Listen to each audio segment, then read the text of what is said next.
Welcome to Heaping Spoonful, a twice-monthly conversation with restaurateurs, chefs, growers, and others who have helped generate the legends associated with eateries across the Mid-South. The team at Benny Keith is proud to sponsor this adventure with the goal of preserving the stories that have helped cultivate an amazing food scene across the Mid-South. So kick back and enjoy a Heaping Spoonful. Greetings to everybody out there in podcast land. I'm Kelly Bass, and it is my honor to host Heaping Spoonful, a twice-monthly chat with chefs and restaurateurs who have helped make the Mid-South dining scene one of the most vibrant in the country.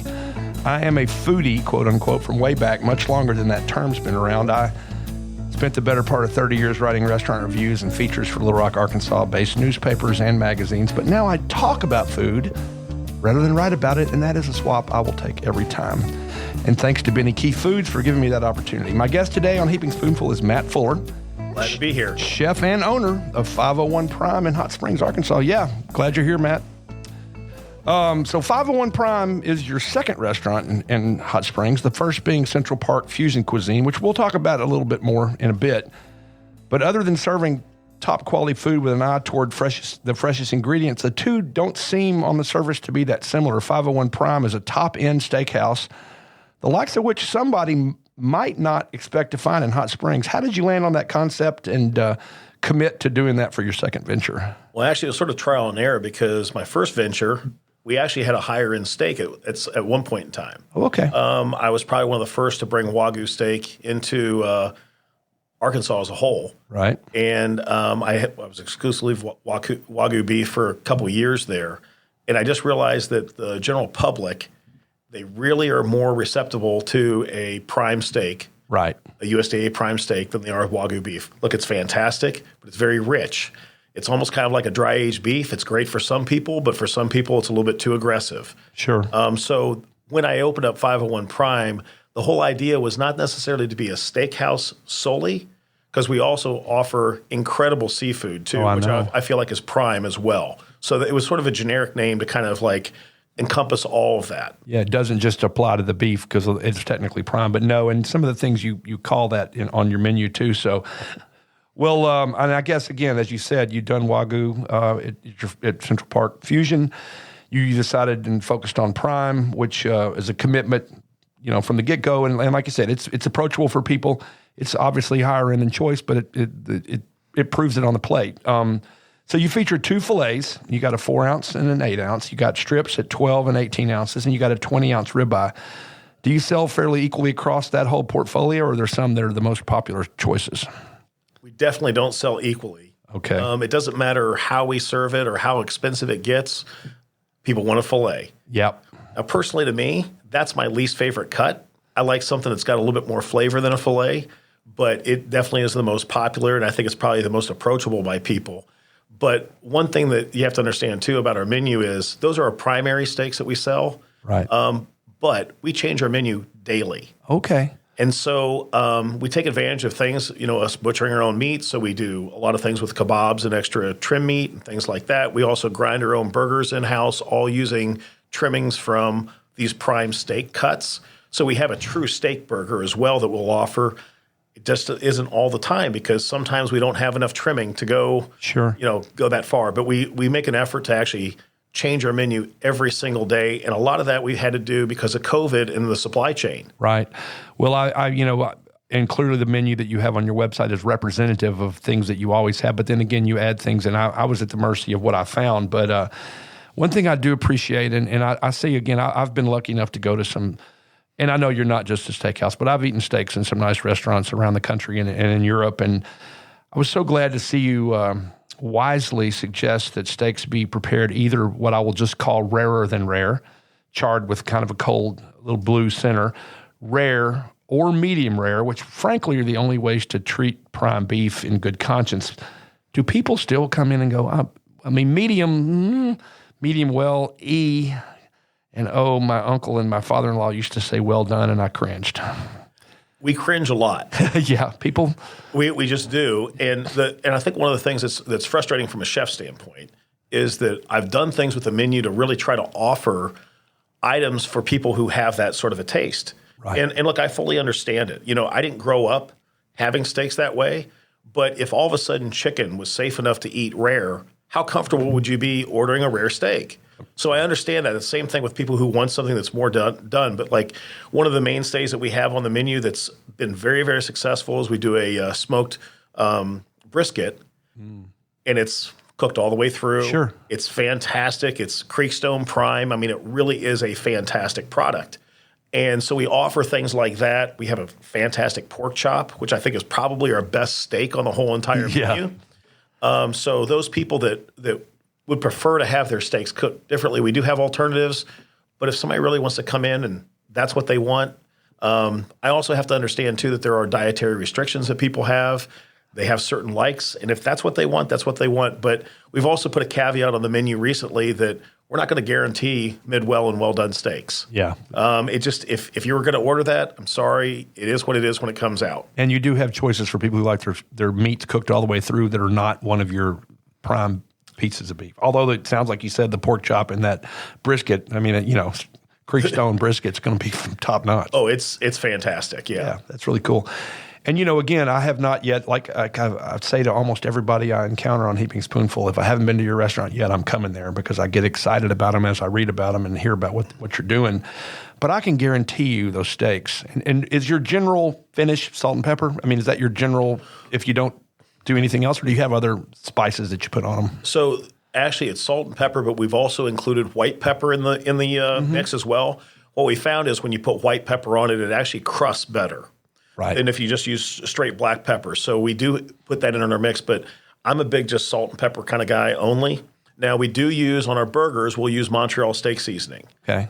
So we have a different seasoning that we'll offer on that, but our steaks, I mean, I just think that my approach to food is I want to buy the best I possibly can, and as a chef, use restraint, use minimal product on it, and let that product shine. Right, and keep it simple because the quality of the product is so good. So I know those steaks are fabulous just as they come. But again, like a lot of places, you offer other sauces and a chance to kind of fancy up steak with like a crab Oscar style and asparagus. You got a kebab, as you said, you do those with asparagus, lump crab, and béarnaise. You got a chance to top a filet with Boursin cheese and, pair that with truffle polenta, wilted spinach, port wine reduction, sauteed mushrooms, a red wine demi-glaze, black truffle butter. I mean, you got a lot of choices. Do most people just get a steak if they're doing steak, or do they fancy it up a little bit?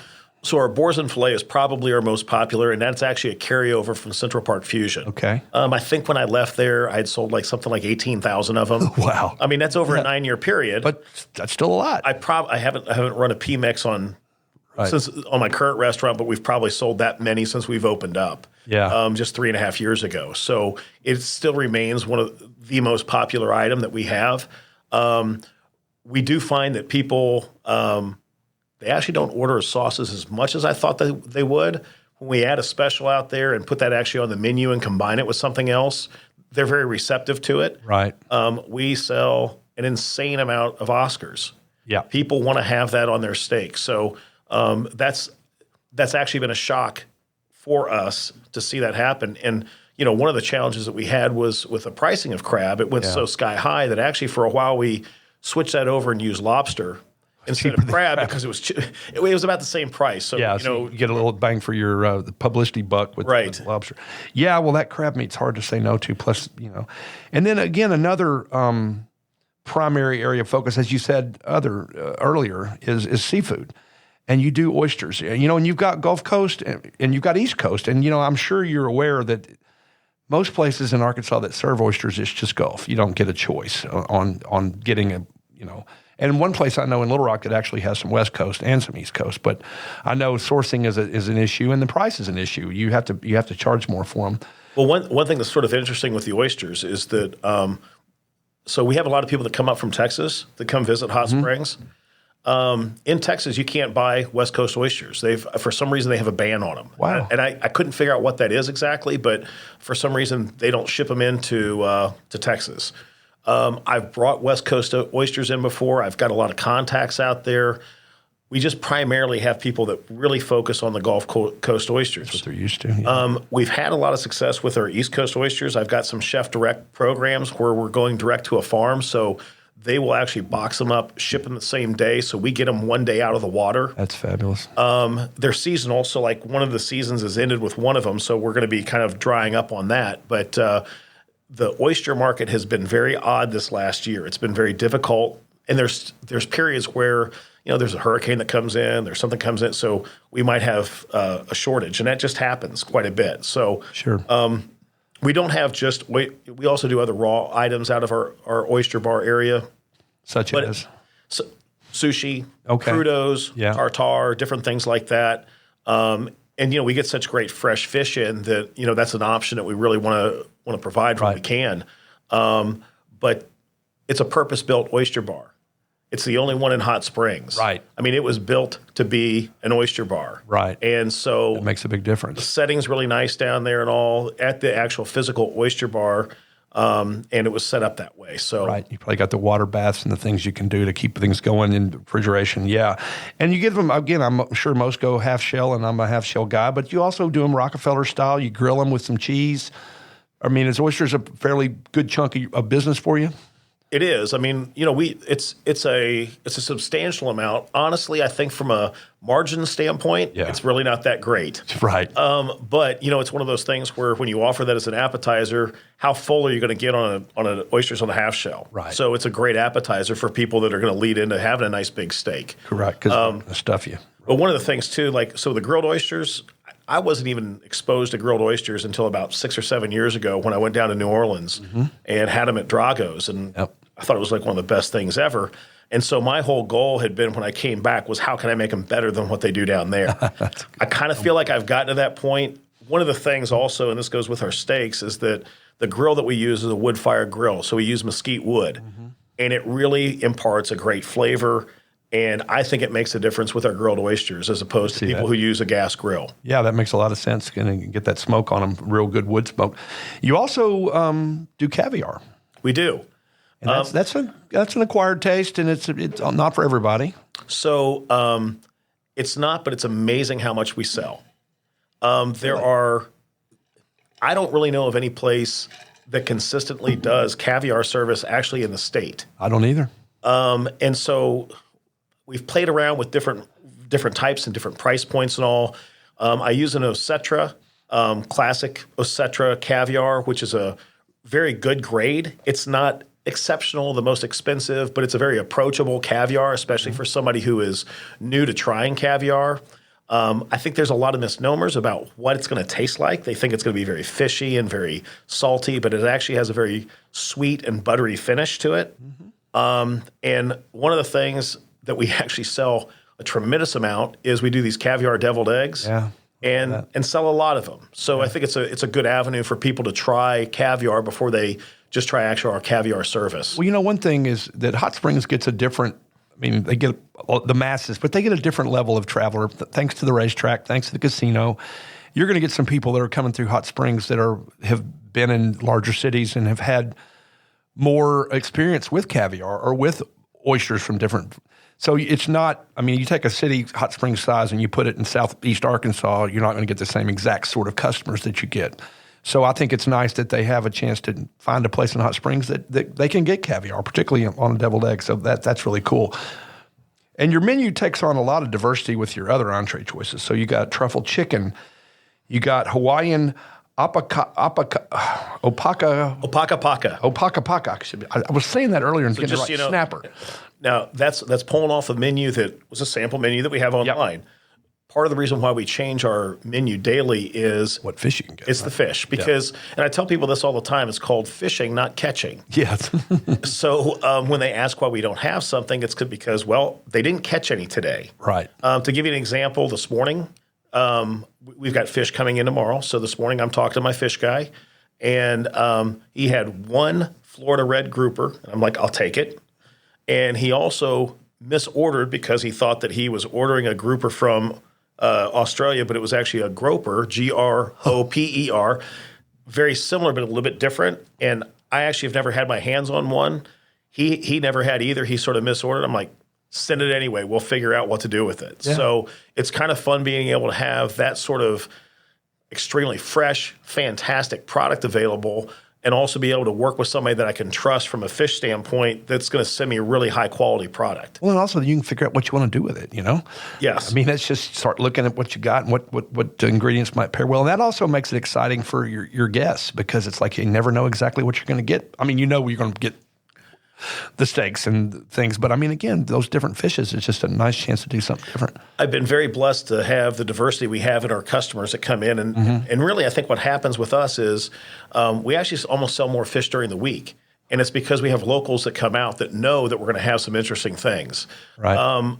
I've been amazed at the palate that people have in Hot Springs. And what I've realized over time is the people that go out to eat there that are my customers, they also travel a lot. Yeah. They're used to going to big cities and, traveling over to Europe and going to different places. So they're very receptive and open to trying things. And I think I built a trust with them over the years too, which is extremely important. Well, yeah, because again, you had 9+ years at Central Park Fusion, and now you're what, 5 or so in? About 4. 4 in there. Yeah. Yeah, so you've developed, again, a reputation and a trust.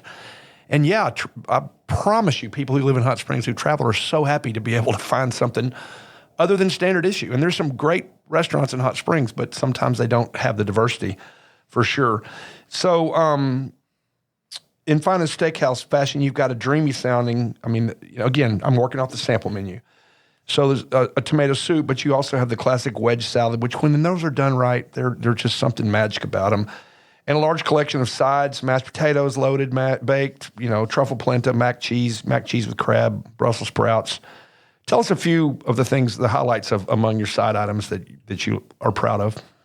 Well, just speaking to the salad, for instance, one of the things that we really do try to look at all the time is how we can improve what we started off with. Our wedge salad, I think, has improved quite a bit because we've brought in Newski bacon. Oh, I saw that. And I meant to ask you about it. So when I was at the St. Regis Hotel out in, I helped open up a $200 million St. Regis Hotel out in Florida. That was the last place I actually worked before I opened up my own place. And they used only Newski bacon, and it was kind of like the Cadillac of bacon. Yeah. It's the best of the best. It's expensive. But we do a thick cut on it and actually put it on the grill. We even have an appetizer where we do a very thick cut and do a bourbon maple on it and some plumped up tart cherries. And it's a really special dish. But with the wedge salad, we'll do that Newski bacon on it. We've also kind of redone our Caesar salad. We always are kind of looking at things that we have, and it was very standard, very typical. So we just tweaked the recipe a little bit, tried to lighten up the dressing a little bit. And then we've also changed the way that we did croutons. So it's more of a crumble over the top that we toast off and cook down with some anchovies and different things like that. So it's just a different kind of feel. We also added a Brussels sprout salad to our menu. It's a shaved Brussels sprout salad. It's gone over very, very well. And so, we're always trying to look at even the basics that we have and trying to figure out how we can reinvent them or make them better. Yeah, what you're not doing is coasting.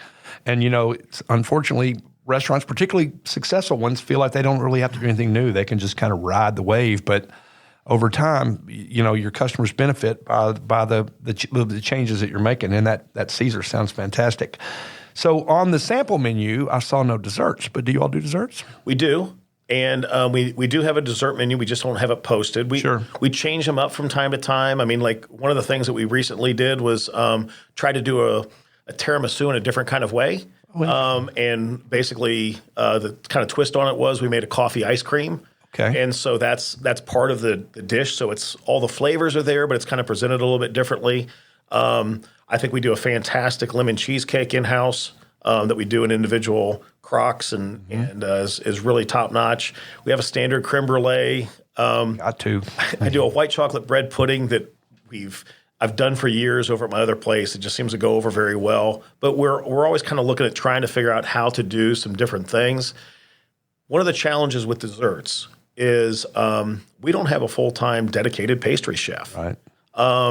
I really like to do desserts, but to dedicate the time to do that, it's challenging. So, anything that we do, I can produce things at a certain skill level, but I have to make sure that I have staff that can actually can repeat that and duplicate the same thing. So therein lies a challenge with a restaurant is trying to make things that are fun, exciting, and challenging all the time, but also is something that we can produce in mass. Right. Yeah, and you've got to think about the best use of your time, and whether that's cranking out desserts all day or doing the other things that you do in your kitchen and in planning your restaurant too. So, okay, everybody, we're going to take a short break here on Heaping Spoonful, so hang on just a minute. We'll be right back with more from Matt Fuller of 501 Prime in Hot Springs, Arkansas.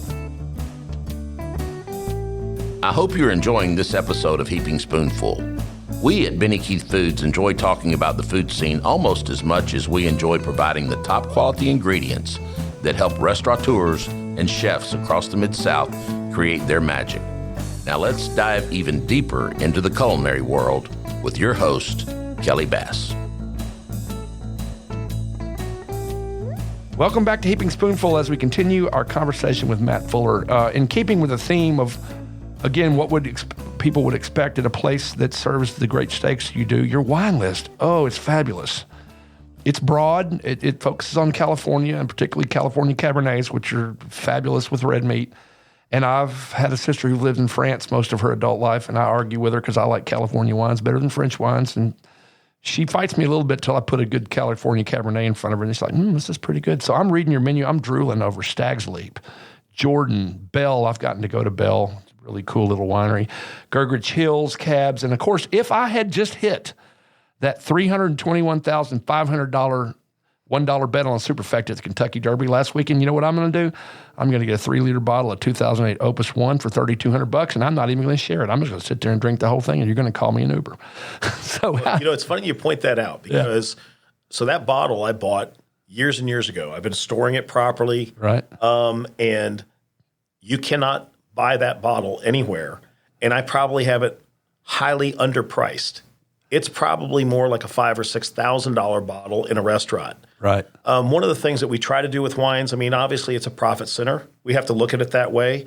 Our margins actually go down the more expensive the wine is. I could see that. And I do that for a reason, because I really want to make sure that those wines are still approachable by people, because it's about having an experience there.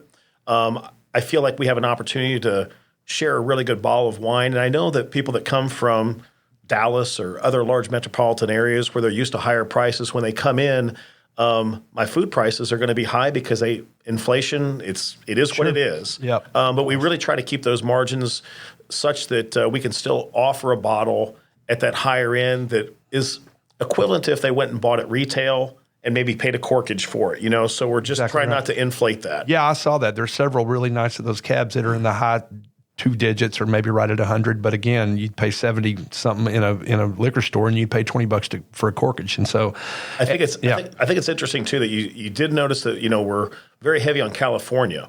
I actually just placed an order today for a significant number of French wines. Oh, cool. I'm actually going to get a couple bottles of Rothschild 99 vintage Rothschild that are quite expensive. That will be fairly close to what that Opus One is, 3-liter, but for a 750 milliliter. So,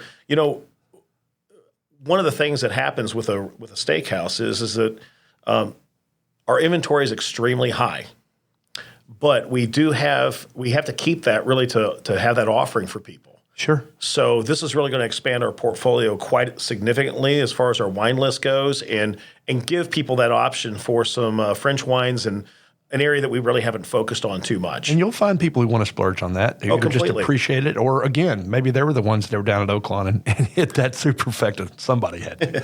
But anyway, no, that's really cool. So now let's back up a little bit. And you told me beforehand that you were living in Florida and your parents had retired or had moved to Arkansas. In fact, you finished your college degree at Henderson State University in Arkadelphia, and the parents went to Hot Springs Village. So what were the steps before? You mentioned that you had worked opening this extremely fancy place in Florida. How did you get into the business at all? Did you go to school? And what did you do before you decided to get closer to your parents and open your first place in Hot Springs? Well, I'll kind of back up to when I graduated from Henderson State. Yeah. So I was actually a math major in college, had a minor in computer science. I actually wrote software for over 10 years. During the Y2K, I was one of those highly paid consultants flying all over the place, changing the code to make sure things didn't blow up when year 2000 hit. I did primarily financial software for banks and for insurance companies and things like that. Never really enjoyed what I did. I had some success at it. Yeah. And so what happened was I was also very sought out for what I was doing. Like I said, I never really enjoyed what I was doing. So the last about year and a half that I was consulting, I moved out to Fort Lauderdale and I worked from home. And during that time, I also was going down to the Keys on the weekends and I became a PADI dive instructor. Oh, cool. So my plan B in life was to actually open up a dive shop, maybe down on the island somewhere. Oh. And when 9/11 happened, it sort of threw a wrench in all my plans. It hit the financial sector. Big time. So I was laid off from what I was doing, which was probably a blessing.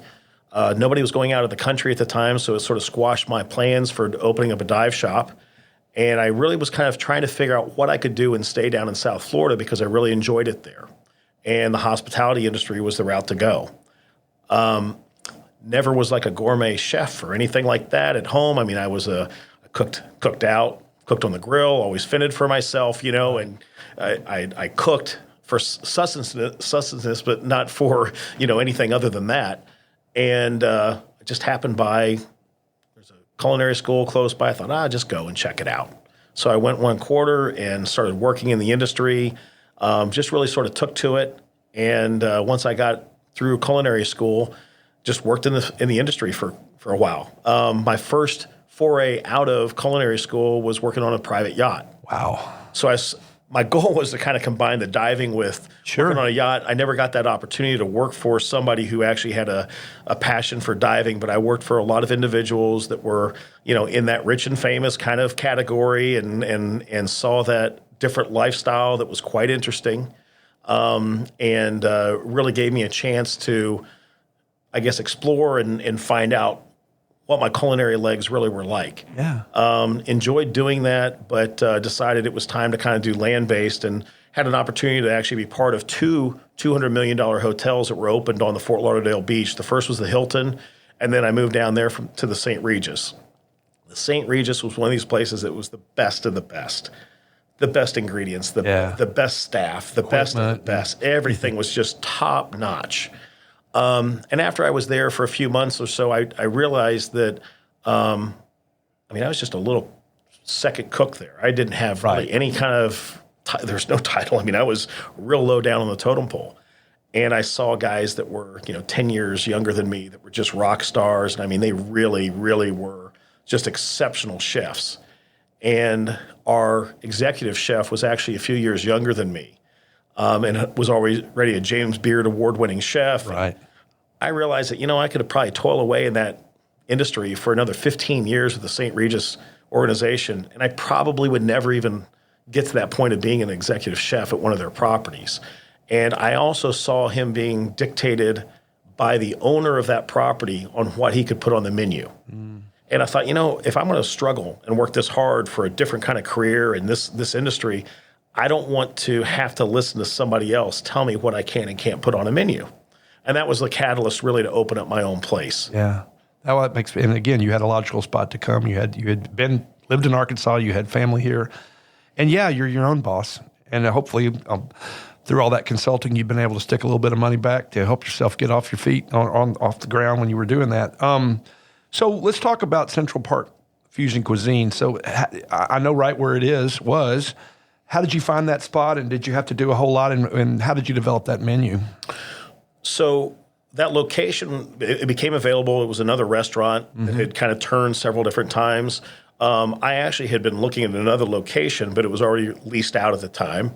And like I said, my folks lived here in Hot Springs, and my father literally was just driving by the property, saw a rent sign. He said, hey.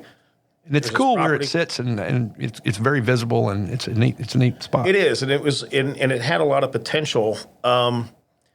There's a couple things that made me realize that it wasn't the right spot. But when I got in there, part of what I wanted to do was bring some of that experience I had on the yachts and spending time in the Caribbean. I really had a lot of love for Asian food and those flavors, Pacific Rim flavors.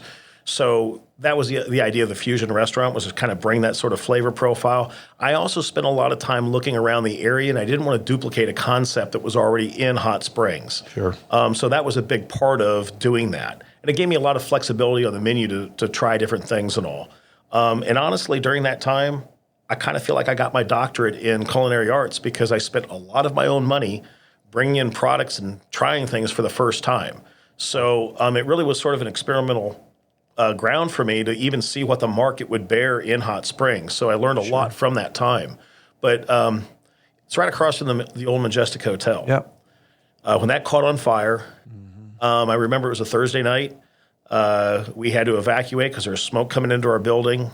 And I really thought it was done at that point. I mean, I thought that the building was going to be gone, the restaurant was going to be gone. It wasn't, but for the next several years, it looked like a war zone across the street. So I know. Pile of rubble. And it's still just scraped bare now, I guess. Yeah, I mean, it was pretty bad. Yeah. And so I just realized that area, no matter what was going to happen, I just didn't feel like in the next 10 years that side of town was really going to blossom. And I had put so much effort into going into that area because I really feel like, if you go into an area that's depressed, that's not doing well, a lot of times a restaurant is what's going to bring up that neighborhood. You can see that in Little Rock. There's some areas here where, South Main's. Yeah, exactly. And that was part of my thought when I first got there, that, okay, I have an opportunity to be a leg here and an anchor for this neighborhood. Unfortunately, it just didn't really happen. Right. That was also sort of a catalyst for why we chose the location there at 501 Prime. Yeah. People thought I was crazy for going there, but that was before 70 was even under construction. Yeah, it wasn't 4-lane all the way or Right. 5-lane all the way like it is now. And, there's a lot of real positives on that location and just accessibility and ease to get there. Well, if you're coming into town, unless you take the bypass, you're coming right by it. And you're not necessarily going down where you went. And, of course, another restaurant that was down your way was DeLuca's that ended up moving to a different part of Central as well, kind of got out of that neck of the woods. And so, yeah, are you right at the corner of Malvern, or are you slightly off the corner of We're just slightly off, but it's very easy to get to us. We have a back entrance into the parking lot. The Hot Springs Police Department is right behind us. Never hurts. And we have a great relationship with them. So, it's actually a very good spot, that we found there. Well, again, it's easy for people to pop from any part of town and get there quickly. That's great. So, so you're, again, 4 years into owning and operating 501 Prime. And, 2 of those years were COVID-19. Were you all able to kind of keep it together, or did you just kind of shut it down and hang out? Well, when everybody shut down, obviously we shut down. Right. The restaurant really wasn't set up to do, to drive through, to go type stuff. And we don't even do to go orders right now. So we're just not set up to do that. We limped along for a little bit. I mainly did that so I could keep people employed. Right. As soon as we were able to open up for 33% capacity, we were fortunate enough to have enough space. And even with our patio area, that the first full month, I think it was, that would have been June, I believe. Yep. We actually did more business than we did the prior June. Wow. So our business increased. People were eager. Yeah. Well, not only that, but I think that we were in a growth mode before, and then we just figured out how to do things a little bit differently. Before COVID, we actually had 2 different menus in the restaurant. We actually had a bourbon bar menu upstairs. It was a lot more casual. And then the 501 Prime menu downstairs. And we had to combine those 2 menus to make things efficient. Right. It's been well received enough that we've just kept that model, and it works really well. It's streamlined cost. It just made things a lot easier from a training standpoint too, with the servers and all. And also, there was no confusion with the customers on where they were sitting and what menu was available. Yeah, that's great.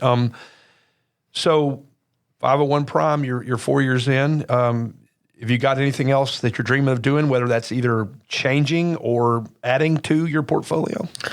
Well, it's gone beyond a dream. We're actually in the middle of doing some things right now. Great. And we're right on the cusp of actually getting a few things open, and with another one in process. So for a long time, there's a property that's on Lake Hamilton that we were looking at trying to find a way to develop it. It's right outside the city limits, so city sewer hasn't gotten out there yet.